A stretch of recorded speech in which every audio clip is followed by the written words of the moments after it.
अस्सलाम वालेकुम वरहमतुल्लाह। मैं हूं बिलाल साजिद और मेरे सामने एक तस्वीर पड़ी है जी, बिल्कुल नंगी तस्वीर है और इस तस्वीर को देख के इंतहाई दुख और गुस्से की कैफियत है। और साथ ही साथ ये तस्वीर जिस मौजू के साथ जुड़ी हुई है, जिस हवाले से मेरे सामने आई है, ये मुझे 15 साल पीछे खींच के ले गई है, जब हम 2005 में अटक के एक गाँव में मैट्रिक के इम्तहानात दे रहे थे। ये तस्वीर एक टीचर की है। इस टीचर की सारी डिटेल्स मैं आपके साथ शेयर करूँगा, लेकिन मैं आपसे ये अर्ज़ करूँ कि 2005 में जब मैं मैट्रिक के इम्तहानात दे रहा था, मैंने मैट्रिक एक छोटे से स्कूल से की, प्राइवेट इदारा है अल इल्म के नाम से। हमारे उस्ताद मोहतरम नासिर इकबाल ख़ान साहब उसको हेड करते हैं। और नासिर इकबाल ख़ान साहब का जो बुनियादी विज़न है तालीम के हवाले से, वो दो चीज़ों के गिर्द घूमता है। एक तो ये कि आप कॉन्सेप्ट्स क्लियर करें, साइंसेस के रट्टा लगाने की बजाय आप कॉन्सेप्ट्स पे फोकस करें। उन्होंने हमें मैथ्स और फिज़िक्स पढ़ाई और पूरी कोशिश की कि चीज़ों को ठीक कॉन्टेक्स्ट में रख के एक्सप्लेन किया जाए।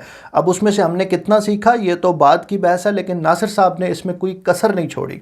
और दूसरी बात जिसकी अहमियत, ज़रूरत और जिसके हवाले से नासिर साहब ने सेंसिटिविटी पैदा की, जिसकी अहमियत और ज़रूरत से आगाह किया, वो ये था कि इम्तिहानात के अंदर कोई देखे ना देखे, अल्लाह आपको देख रहा है और किसी भी हवाले से आपने चीटिंग नहीं करनी, नकल नहीं करनी। यानी ये जो आइडिया है, ये पहली दफ़ा किसी उस्ताद से हमने नासिर इकबाल साहब से सुना था, 10वीं में जाके सुना था। और इसका नतीजा ये निकला कि 10वीं जमात के इम्तिहानात हम जहाँ दे रहे थे, वहाँ हम बिल्कुल नकल नहीं करते थे। और चूँकि हमारे अंदर एक छोटा मोटा इनकलाबी भी था, तो अगरचे नासिर साहब ने हमें नहीं कहा था, लेकिन हम बहरहाल नकल करने भी नहीं देते थे। और जिन दोस्तों ने हमारे साथ मैट्रिक के पेपर्स दिए, उन्होंने बाद में जब उनके साथ गपशप होती थी तो बड़ा गिला करते थे कि यार चोई साहब तुसी आप नहीं करते ना करो, सानू किस चीज़ का अजाब दे रहे सो तुसी। लेकिन वो जहां हमने मैट्रिक का इम्तिहान दिया, वहां पे ये अंदाज़ा हुआ कि प्राइवेट स्कूल्स का एक पूरा माफिया है जो नकल के पूरे प्रोसेस को फैसिलिटेट करता है। ये माफिया अपने बच्चों का रिज़ल्ट लाने के लिए, स्कूल्स के रिज़ल्ट को ओवरऑल बेहतर करने के लिए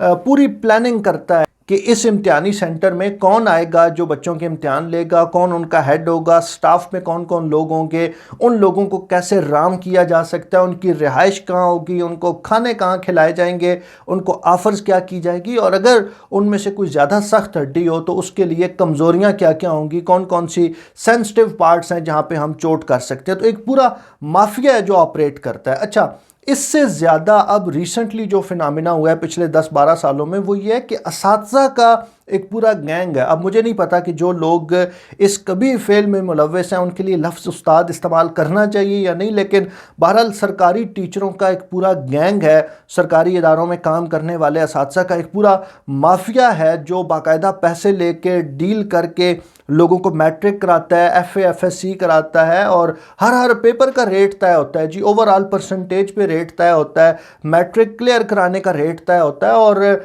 जो लोग ये करते हैं वो जाने जाते हैं, उनको गांव देहात में तहसील सतह पे लोग जानते हैं कि फ़लाँ और फ़लाँ टीचर्स जो हैं वो पैसे लेके ये काम करते हैं। और मैं इस बात को मान ही नहीं सकता कि एक प्राइमरी या मिडल या हाई स्कूल का टीचर बग़ैर अफसरान की मर्ज़ी के इतना बड़ा कदम उठा सके। और अगर ये पूरा नेटवर्क काम कर रहा है तो ये मुमकिन ही नहीं है कि तालीमी इदारों में जो लोग ऊपर बैठे होंगे हैं, इस हायरार्की में जो लोग सबसे ऊपर बैठे होंगे, उनको इन्वॉल्व किए बग़ैर, उनको हिस्सा पहुंचाए बग़ैर इस तरह की हरकत हो सकती हो। तो हमारे तालीमी निज़ाम का जो बुरा हाल है, उसमें एक बहुत बड़ा फैक्टर ये भी है कि हमारे इम्तिहानात में नकल होती। और यहाँ पे मैं आपको सिर्फ इशारा देता चलूँ, किसी दूसरे वीलॉग में हम ज़रा डिटेल में इस चीज़ को डिस्कस करेंगे कि हमें अपने तालीमी निज़ाम में कौन कौन सी इस्लाहात लानी चाहिए। लेकिन स्वीडन में जब लोगों का इम्तिहान होता है तो किसी किस्म का कोई कॉन्सेप्ट नहीं है कि यहाँ पे कोई बंदा उनके निगरान की हैसियत से मौजूद होगा, बल्कि हमारे एक प्रोफेसर साहब थे GIK में, वो ये बताया करते थे, उन्होंने स्टॉकहोम से PhD की थी, वो ये बताया करते थे कि वो जब अपने एग्ज़ाम देते थे तो सुबह से लेकर शाम तक पेपर होता था। एग्ज़ाम के दौरान वो बाहर जाके सूटा शूटा लगाते थे, लंच करते थे, वापस आते थे। तो वो पर्टिकुलर टाइम के अंदर आपने ओपन बुक एग्ज़ाम है उसको सॉर्ट आउट करना है। और यही इसी तरह के जो हालात हैं वो अंडर ग्रेड में भी होते हैं, क्योंकि हर शख्स को ये पता है कि मैंने अपने लिए इम्तिहान देना है, मैंने अपने लिए डिग्री करनी है और मैंने अपने लिए ये कोर्सेज़ पढ़ने हैं।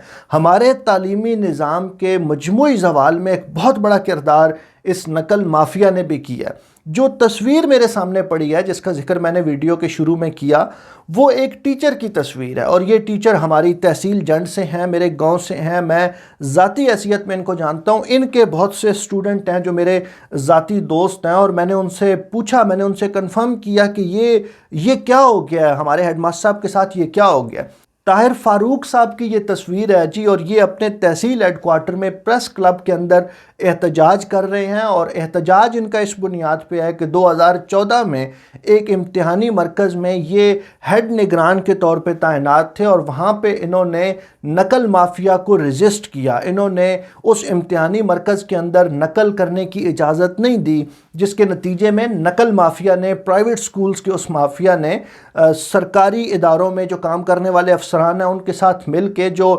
تعلیم کے محکمے میں افسران ہیں ان کے ساتھ مل کے ان کا جینا دوبر کر دیا، اور ان کے تبادلے کیے گئے۔ وہ جو سرکاری نوکری میں آپ کو ٹیز کرنے کے، ٹارگٹ کرنے کے جو طریقہ کار ہوتے ہیں، ان کا تبادلہ کیا گیا۔ دور دراز کے علاقوں میں نوکری کے دوران ان کے لیے مشکلات پیدا کی گئیں، اور 3 سال مسلسل یہ رویہ جاری رکھا گیا۔ 2017 میں انہوں نے ریزائن کیا، 2018 میں، یعنی ریزائن کرنے پہ بھی ان کو چھوڑا نہیں گیا، بلکہ ان سے کہا گیا کہ نہیں، آپ ارلی ریٹائرمنٹ لیں۔ اچھا، ارلی ریٹائرمنٹ لی، اس کے بعد پوری جو اپلیکیشن تھی، سارے جو حالات تھے، وہ 2018 کی جنوری میں انہوں نے سیکٹری ایجوکیشن کو ارسال کر دی ہے۔ آج تک وہ فائل کسی بہت بڑی فائلوں والی الماری میں نیچے پڑی ہوئی ہے، اور کوئی اس کو نکالنے کے لیے تیار نہیں ہے۔ ان کے بہت سے معاملات ہیں جو رکے ہوئے ہیں۔ آپ صرف اس بات کو امیجن کریں کہ ایک سرکاری اسکول کے ٹیچر ہیں جن کا سارا گزر بسر اس تنخواہ پہ ہو رہا تھا، اور جب آپ نے پچھلے 7-8 سالوں سے ان کا وہ ذریعہ روزگار چھین لیا تو وہ کیسے گزارا کریں گے، وہ اپنے معاملات کیسے چلائیں گے؟ اور اب انہوں نے یہ جو نقل مافیا ہے، بوٹی مافیا، اس کے خلاف پریس کلب میں احتجاج کیا، اور انہوں نے یہ کہا کہ اگر میرا یہ جو پورا پرابلم ہے اس کو سالو نہیں کریں گے تو میں یہاں پہ بھوک ہڑتال کروں گا، جب تک میری جان میں جان ہے میں یہاں پہ بھوک ہڑتال جاری رکھوں گا۔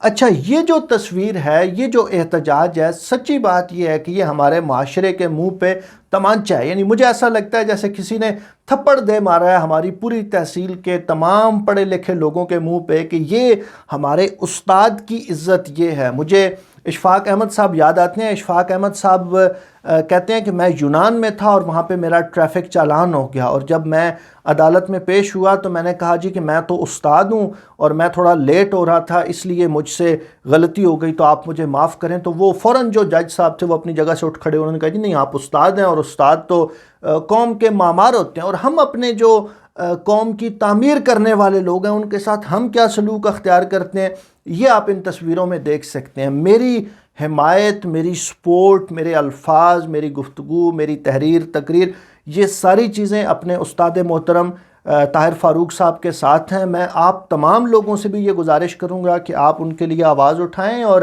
اس طرح کے جو کردار ہیں، سچی بات یہ ہے کہ ان کو سیلیبریٹ کرنا چاہیے۔ یہ ہمارے معاشرے میں وہ جب آگ بجھ جاتی ہے نا تو اس کے اندر کوئی ایک آدھ چنگاری ہوتی ہے، یہ وہ آخری چنگاریاں ہیں اس راکھ کے اندر۔ ان کی قدر کرنا سیکھیں، اور اگر ان کو جلا سکتے ہیں، ان کو سیلیبریٹ کر سکتے ہیں، اس سلسلے کو آگے بڑھا سکتے ہیں تو اپنی کنٹریبیوشن ضرور دیں۔ یہ کچھ گزارشات تھیں آپ کے ساتھ شیئر کی۔ آپ لوگ اپنا فیڈ بیک ضرور دیجئے۔ اللہ رب العزت آپ کو آسانیاں عطا فرمائے اور خلق خدا میں آسانیاں بانٹنے کی توفیق عطا فرمائے۔ بہت شکریہ۔